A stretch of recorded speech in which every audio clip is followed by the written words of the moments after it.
Good morning, Advent book watchers.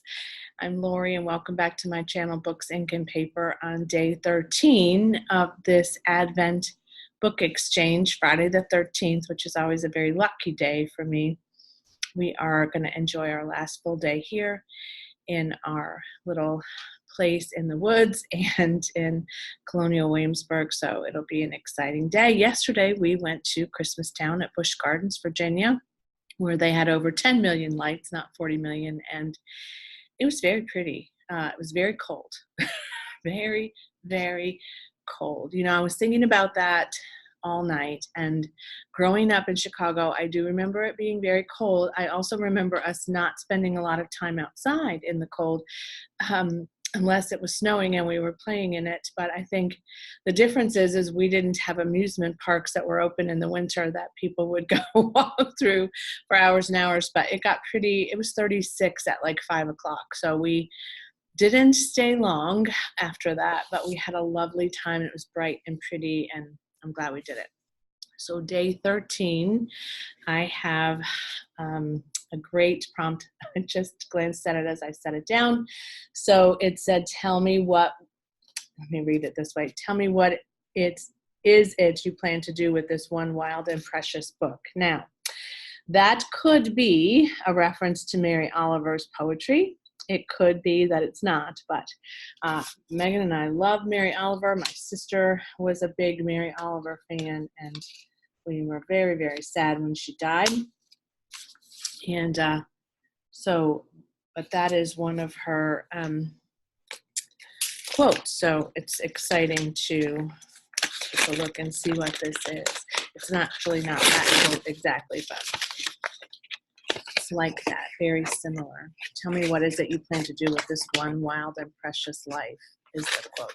If you've never looked at Mary Oliver, I encourage you. Let's see. I can't get it open. This one is really wrapped hard. Oh, it is. Oh, what perfect timing, too. Look at that cover. Oh, I do not have this. I love it. It says it's a collection of essays in which revered poet Mary Oliver reflects on her willingness to lose herself within the beauty and mysteries of the natural world and the world of literature. Oh, I'm like choked up. Perfect. Perfect, perfect, perfect. Thank you, Megan. And what a great time to get this when we're kind of in the woods and in nature much more than usual. And I am making some resolutions about what I want to focus on next year. I don't guess I like them to be called resolutions. I can't believe I even said that.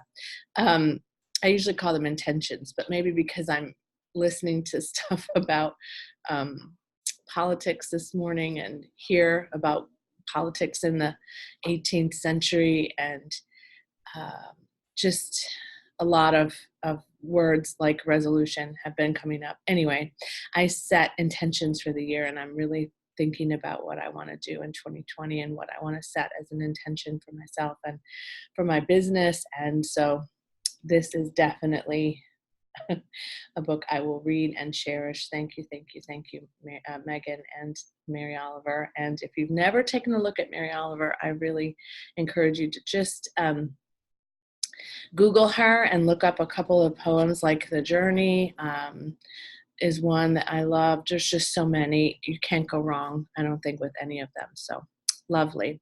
So Megan's book last night was The Widow by Fiona Barton. It is one that I read last year and I enjoyed, and I think she will as well. I realized last night she's gotten a lot of thrillers and a lot of horror, and I don't guess I thought about that so much when I was wrapping them, because I didn't wrap them all at one time. But she's definitely got a lot of suspense and psychological thriller and mystery. So hopefully she will enjoy The Widow as much as I did. And she included a photo of her other dog, Lily, so that lady wouldn't get all all the feature of being in that one photo, just her. So Lily got a featured photo last night too. So take a look at the end of the video today.